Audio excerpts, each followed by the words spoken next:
Ya, kita semua tahu kalau kita galbay di operator dan shop pinjam itu sudah pasti diteror, entah itu lewat WA ataupun lewat telepon, bahkan lewat SMS. Cuman yang jadi pertanyaannya, apakah benar sesimpel itu?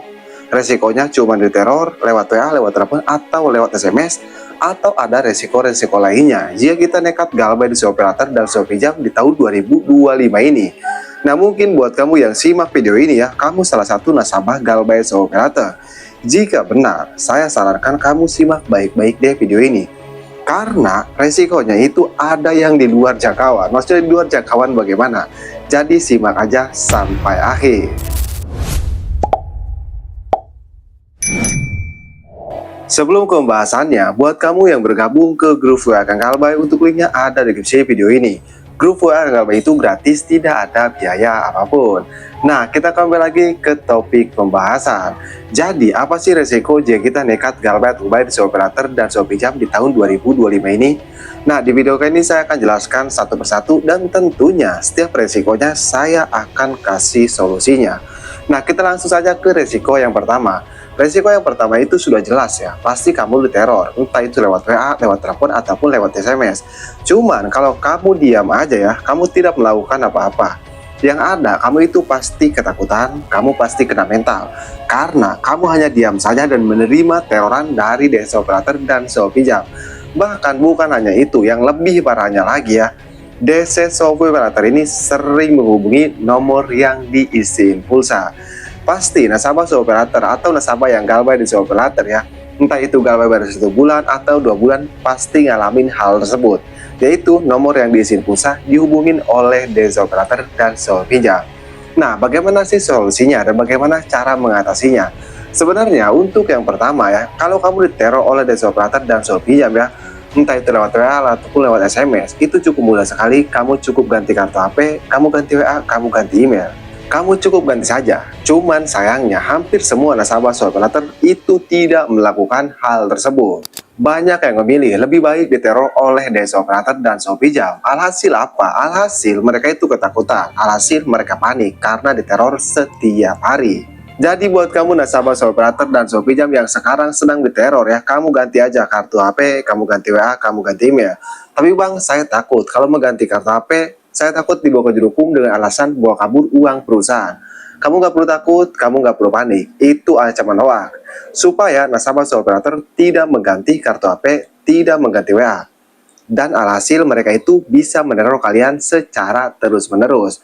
Cuman ada yang perlu kamu catat. Sebelum mengganti kartu HP, sebelum mengganti WA, sebelum mengganti email ya, kamu klarifikasi dulu kondar kamu. Kenapa?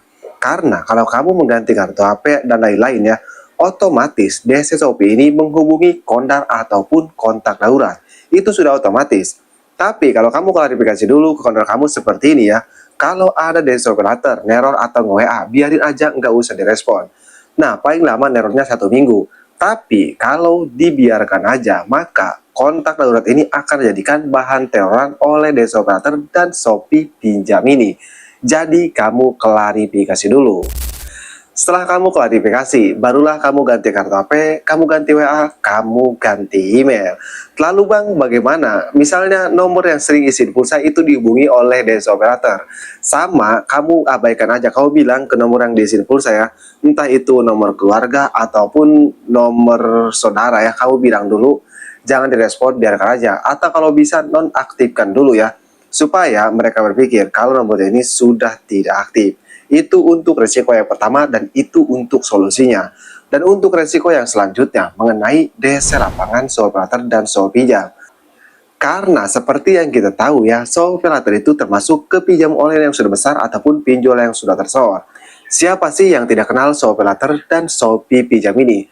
Dan yang lebih parahnya lagi ya, bagi nasabah parahnya, operator ini bekerja sama dengan beberapa pihak ketiga. Namun, apakah mereka ini memiliki desa lapangan dan pihak ketiganya siap datang ke rumah kita? Nah, di sini bagusnya ya, meskipun operator ini pinjol yang sudah besar ataupun pinjol yang sudah tersohor, bahkan beberapa memiliki pihak ketiga ya, seperti PT Termak, PT PAP, dan lain-lainnya banyak lagi, mereka tidak memiliki desa lapangan. Pihak ketiga itu hanya dialihkan untuk melakukan penagihan saja.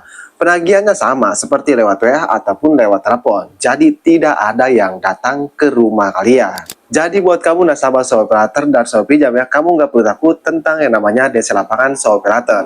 Emang mereka itu punya wewenang untuk memiliki DC lapangan.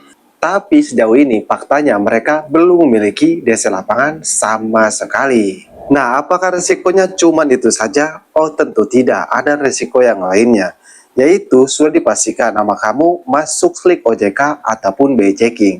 Kenapa? Karena mereka ini pinjol legal, pinjol yang berizin OJK. Jadi kalau kamu nekat galbay tidak membayar, sudah dipastikan nama kamu masuk slik OJK ataupun BI checking. Nah, BI checking dan slik OJK ini ya, kalau nama kamu sudah masuk sebelum dibayar itu tidak akan terhapuskan. Dan meskipun sudah dibayar, biasanya penghapusannya atau pemulihannya itu lama ya, bisa 2 bulan sampai 2 tahun. Paling lamanya itu 2 tahun namanya terhapus otomatis. Maksudnya setelah dibayar ya, bukan belum dibayar. Dan kalau nama kita sudah masuk ke OJK, kita itu bisa lagi minjam di bank-bank ataupun di pinjol-pinjol yang ada di Indonesia ini. Karena tadi nama kita sudah masuk ke OJK ataupun BI checking. Itu untuk resiko yang selanjutnya.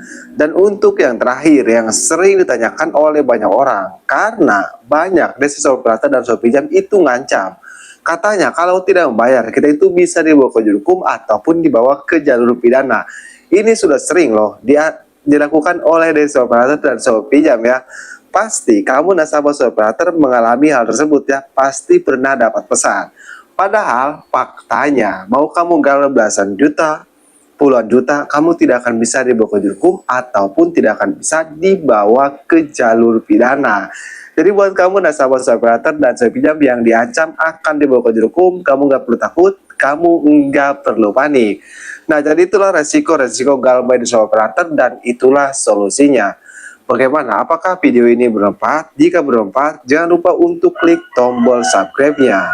Dan buat kamu juga mungkin nasabah Operator yang sudah ngalamin ya, tulis pengalamannya di kolom komentar supaya nasabah yang lain tahu gimana sih galbay di Operator dan Shopee Pinjam ini.